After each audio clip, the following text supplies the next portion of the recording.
And so, Shelley, is there still one of these available somewhere?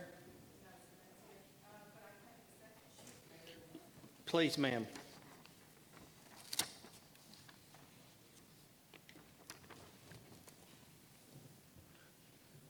And I'll make that announcement halfway through.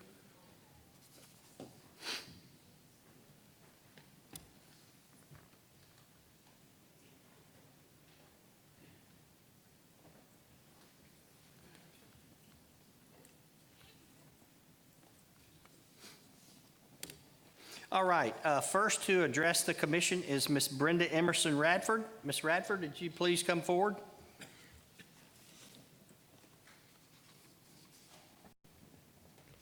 Good afternoon, Mayor Durrett and Honorable County Commissioners. I am Brenda Emerson Radford. I have been a friend of the property taxpayers of Montgomery County since 1975, the District 2 County Commissioner from 1999 to 2006 during the time of the F3 tornado and the restoration of the courthouse and other court buildings, county buildings, and the county trustee from 2006 to 2018 during the United States' greatest recession since the Great Depression, where I faithfully administered the collection of property tax revenue totaling over $1.1 billion for Montgomery County government. It has always been my philosophy that a taxpayer should pay their fair share, not 1 penny more, not 1 penny less than what they owe in property taxes each year. Recently, it has been reported the county mayor is requesting to set the 2019 county tax rate to $3.07 from the 2019 certified tax rate of $2.57 per hundred of assessed value. The Leaf Chronicle has reported, if passed, this will be a 19% increase in property tax revenue. While 19% does not sound like a large increase in property tax revenue from the Montgomery County homeowners, what hasn't been reported is if Resolution 19-7-4 is passed, county taxpayers will pay a whopping 50 cents property tax rate increase for the 2019 county tax collection year. The largest property tax rate increase in the county's over 200-year history. This is an over $23 million increase in the county property tax revenue as compared to the previous year.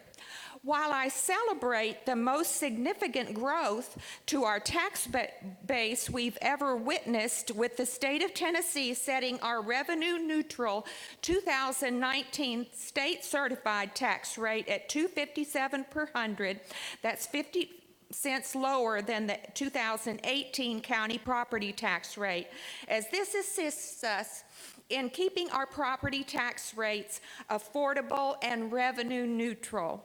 However, demographically, Montgomery County is economically a middle-class county that has thousands of elderly and disabled homeowner taxpayers residing therein. They simply cannot afford a whopping 50-cent property tax rate increase in their tax amounts due for the 2019 property tax collection year. Not all of the county property taxpayers and our voters are in the courthouse today for your vote. Your constituents may not remember how you vote on a random county zoning case, but I assure you, your constituents will remember how you vote on 19-7-4 when they receive their 2019 county property tax statements from the county trustee, because this vote impacts their pocketbooks. Remember, if Resolution 19-7-4 is passed, taxpayers will pay a whopping 50-cent property tax rate increase from the 2019 certified tax rate of $2.57 per hundred of Ms. assessed Radford, value. if you would, please try to wrap your comments up. I will. Thank you. This is an over $23 million year-over-year increase. The question I have for the county commission is, do you really want to be known as a county commissioner who voted for the single largest property tax rate increase in over 200-year history of Montgomery County?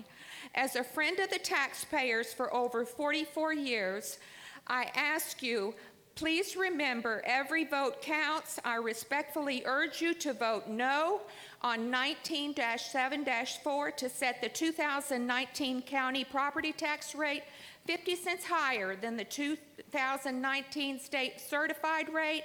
Ms. Or Radford, I that's 4 respectfully- minutes and 30 seconds. Please wrap up, ma'am. Thank you. I respectfully request you offer and pass an amendment to 19-7-4. Thank you for hearing. Thank you. Mr. Jim Slope. I hope I pronounced your name right, sir.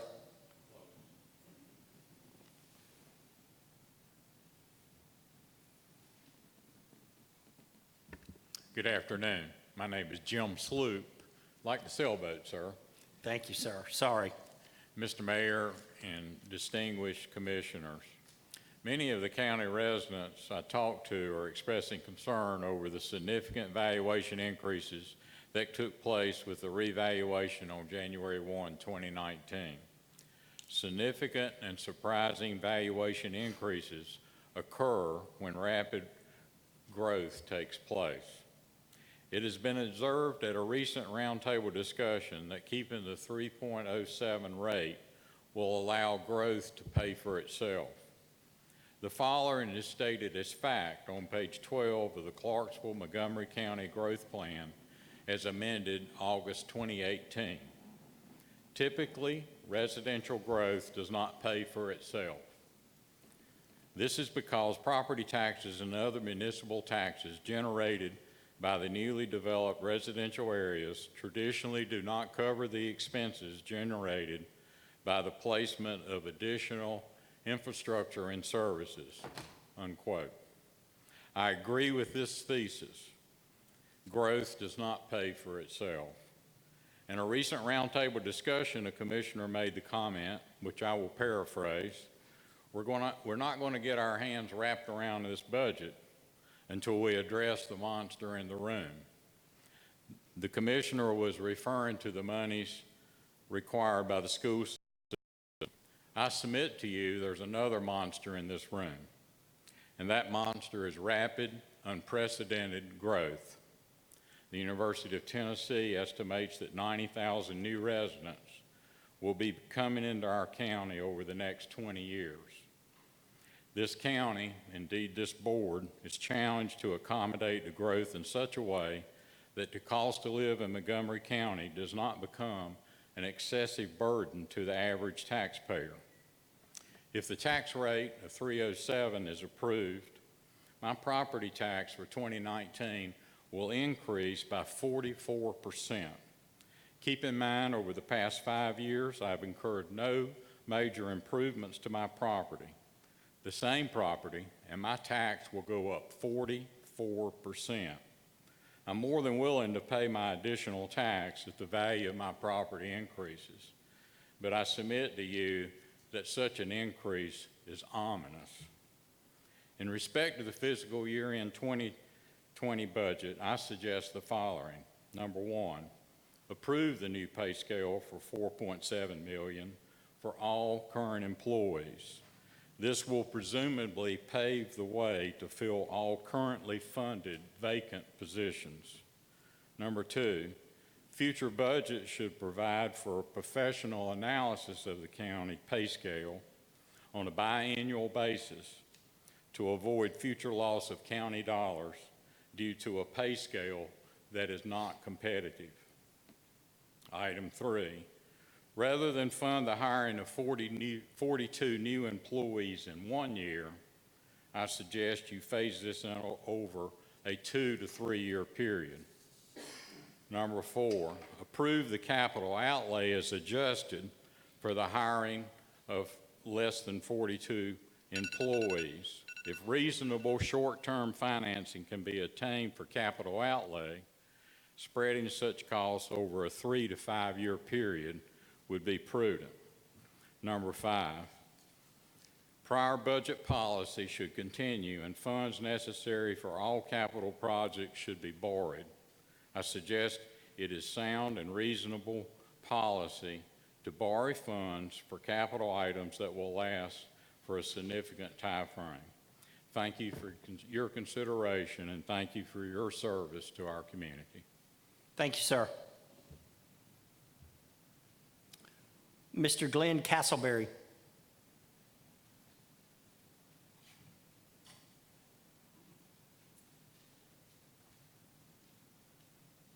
Appreciate you, Mr. Mayor, County Commissioners, for letting me speak. I'm here on behalf this 307 if we leave it at this rate. I've been reassessed at 38% on one piece of property and 103 on another one. I've been working with the equalization board. I got it down, one of them, my home, down to 28% increase and 88% increase on my small business I have over on College Street. So I'd deeply appreciate it if y'all would consider rolling back to the 257, what the state's recommending. And I think there's been some, I ain't saying wasteful spending, but it seems like we're spending an awful lot of money on parks. Downtown now, there's chatter on the internet that we're going to buy another park out here at Eastland Greens. So the millions of dollars that we've been spending on that to satisfy a handful of people at the taxpayers' expense, I'm not for all that. So I'd appreciate it if y'all vote for 257 rather than 307.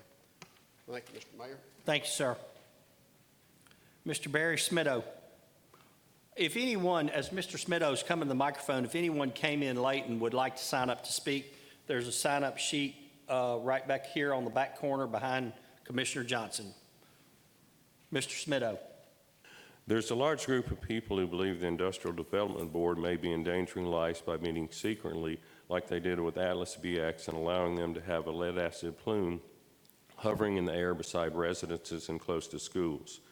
All meetings of the IDB should be regulated under open meeting laws because they receive tax dollars. At the bottom of page 85, there's $1.2 million projected to be spent for industrial development this year, and it seems like a similar amount in previous years. Another reason open meeting law should apply is because the City of Clarksville website shows elected officials are members of the Economic Development Council, which oversees the Industrial Development Board, and all of this is an umbrella under the Chamber of Commerce. The Atlas BX lead-acid plant was approved by the IDB before citizens were aware it was even being considered. After the decision was announced, there was a town hall meeting at the library, and some of the citizens attending were very, very mad. I live 20 miles away from the plant, but I'm concerned about the dangers to citizens who live nearby. I've become friends with a veteran who lives right by Atlas BX. He has extreme lung damage from burn pits in Iraq and Afghanistan. Many of the residents are very concerned about the effects this will have on their children and families. Montgomery County farmer Deborah Moore goes to every IDB meeting, and she wrote, "The IDB is responsible for negotiating pilot, payment in lieu of taxes deals with companies like Atlas BX. They continually say they want to bring jobs to our Clarksville residents, but now they're seeking a grant from Aspire to create a plan to bring more people into our county because there's a shortage of employees for the jobs that are here. That's directly in conflict with what they said about why they're bringing businesses in here, which also ties into what we just heard about the excessive growth. Deborah also wrote they plan on asking for rezoning of more farmland on 79 to bring in more industries and offering them pilots.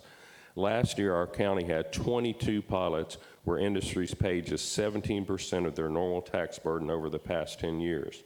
That means you and I have to pay more taxes to build schools and pay for services because industry's getting all the tax breaks. At the same time, the IDB has been given the authority to negotiate these pilot deals without even notifying the residents of what industries are coming to their neighborhoods. So one community gets Atlas BX with their lead plume hanging in the air. What will residents on 79 be getting? Will it be toxic as well? If there are too many jobs for the people who live here, why not stop negotiating more pilots rather than continuing to bring in more industry and taxing our infrastructure even further? That's the end of quote from Deborah Moore. There's a lot more from the group Clarksville Safe and Strong, a lot more quotes and a lot more information, especially regarding the chamber's connection to all of this, which makes no sense. And I'll wrap in just a second, I promise. The Industrial Development Board, according to Leaf Chronicle, is called a quasi-public group, and because of that, that's why they get to have their secret meetings. If you go to mocotnnews.com, mocotnnews.com, you can see many more quotes regarding this. Thank you. Thank you, Mr. Smitto. Again, a reminder, if anyone would like to sign up to speak, there's a sign-up sheet behind Commissioner Garland Johnson back on my back right corner back there. Mr. Stephen Curry.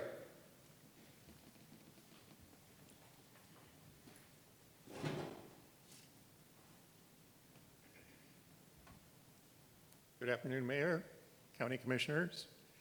I've noticed that in the last couple of years, the county is spending a lot of money on what I would call non-essential items.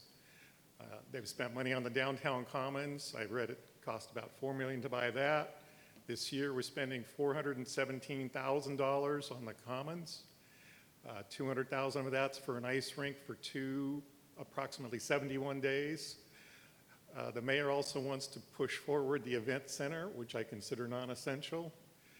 This tax increase is going to hurt a lot of people.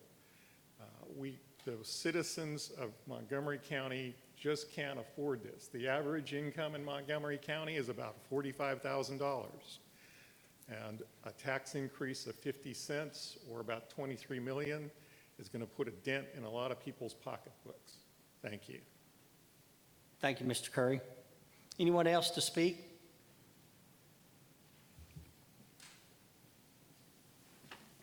I'm going to give it right back to you if you don't mind. Here, I'll just give you this one.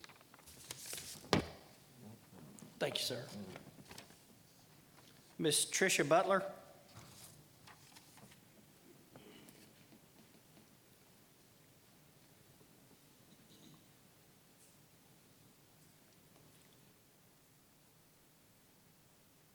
Hi, I'm Tricia Butler. I was hoping if I wrote my name down, somebody else might get the courage to do it too.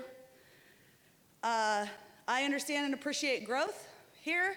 I like that my property value goes up because that's good for me. But this tax increase isn't the magic answer to all of Montgomery County's problems. I appreciate every single one of you. You too, Mayor. I respectfully ask that you vote no on this rate. We can do better. I know it's not easy. I know it wouldn't be fun to go through the whole thing line by line or anything like that. But I think that Montgomery County and especially the citizens and your constituents deserve better. Thank you. Thank you, ma'am. Anyone else to speak during the public hearing? Commissioners, I'm going to just leave it open for a little bit. If we go about 15 minutes, nobody speaks, we'll just do what you need to do until 6 o'clock. But we'll leave it open for now.